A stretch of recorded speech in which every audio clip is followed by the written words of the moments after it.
Everyone, welcome back to Megha lifestyle blog. I hope तुम्ही सगळे मस्त आणि मजेत असाल. तर गुड मॉर्निंग सगळ्यांना. आता झाली आहे आमची तयारी. तर जसं कालचा ब्लॉग तुम्हाला दाखवला होता मी की कन्फर्म होईल की नाही होईल. आताही तिकीट काही कन्फर्म झाली नाही आहे, पण बघू. आणखी थोडे चान्स आहे 10% कन्फर्म व्हायचे.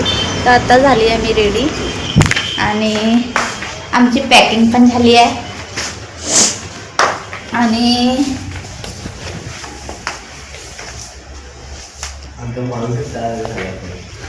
आणि आम्ही आमच्या बाबाला विनंती करून आता निघत आहोत.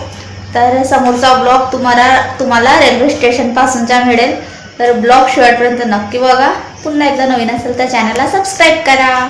तर आता आलो आहे आम्ही रेल्वे स्टेशनवर आणि आमची काही तिकीट नाही कन्फर्म झाली होती, पण टी टीकडून आम्ही ते कन्फर्म तिकीट करून घेतली.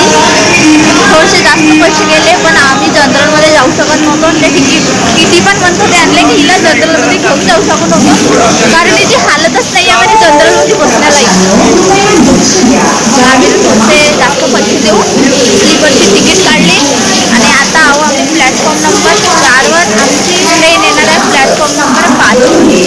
तर आम्ही कुठे जात आहोत ते तुम्हाला ब्लॉगमध्ये समजेल. ब्लॉग नक्की बघा. आम्ही इथे वाट बघत होतो ट्रेनची. तर आम्ही इथे आहे प्लॅटफॉर्म नंबर 4वर आणि आम्ही ऑनलाईन चेक केली तर जी कोटा जाणारी ट्रेन होती ती प्लॅटफॉर्म नंबर 4वर येणार होती.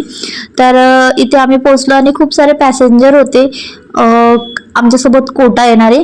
तर थोडा वेळ थांबल्यानंतर तिथे माहिती झालं की जी कोटा जाणारी ट्रेन होती ती प्लॅटफॉर्म नंबर 1वर येऊन गेलेली आहे आणि थोडाही वेळ झाला असता तर आमची ही ट्रेन निघून गेली असती.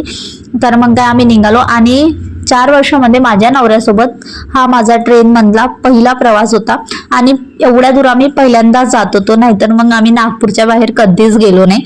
तर मग काय इथे आमची ट्रेन आली होती. आम्ही ट्रेनमध्ये बसलो आणि आम्हाला टीटीने ट्रेनमध्ये बसवून दिलं होतं आणि त्यांनी सांगितलं की जर का दुसरा टीटी येईल तर त्यांनी आम्हाला एक तिकीट दिली होती ती दाखवायची. तर मग आम्ही इथे टीटीची वाट बघत होतो की तो येईल आणि आम्हाला कन्फर्म इथे सीट देईल म्हणून, कारण जसं जसं स्टॉप येत होतं तसे तसे पॅसेंजर वाढत होते. आणि एक गोष्ट तर खूप चांगली होती की आम्ही ज्या ट्रेनच्या डब्यामध्ये बसलो होतो तिकडे सगळे मराठी लोक होते.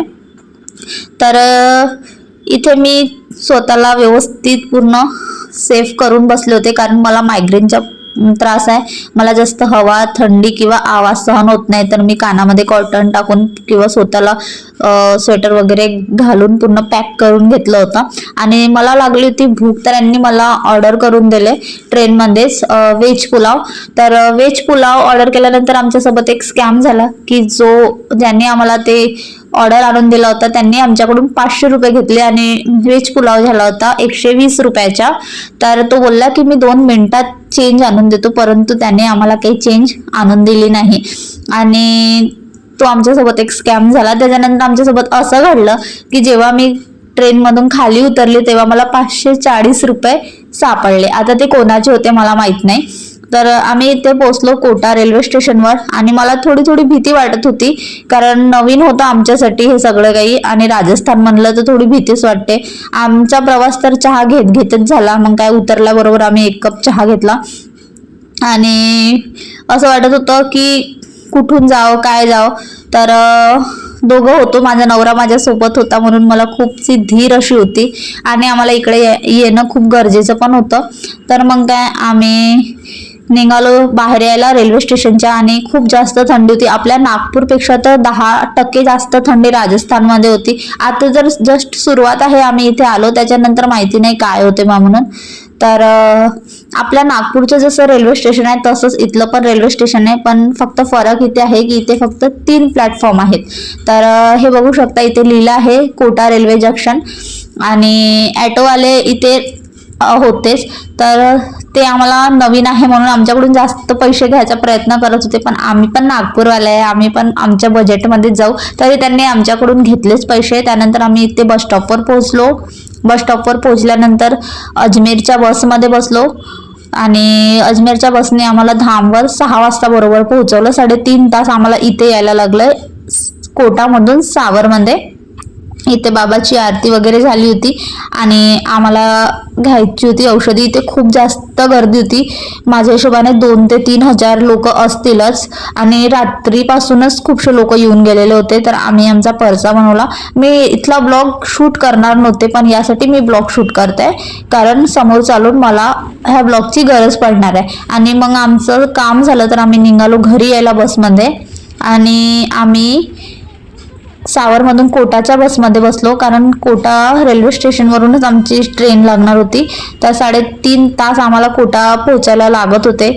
आणि इथला जो ड्रायव्हर होता बसमधला इतका बेकार होता. हा ब्लॉग बघून तुम्हाला समजतच असेल की तो किती बेकार गाडी चालवत होता म्हणून. आणि आमच्यासोबत इथे काही प्रेग्नेंट काही पण होत्या आणि काहींचे बाळ पण होते 2-2, 3-3 महिन्याचे, जे ते आशीर्वादसाठी धामला घेऊन गेले होते.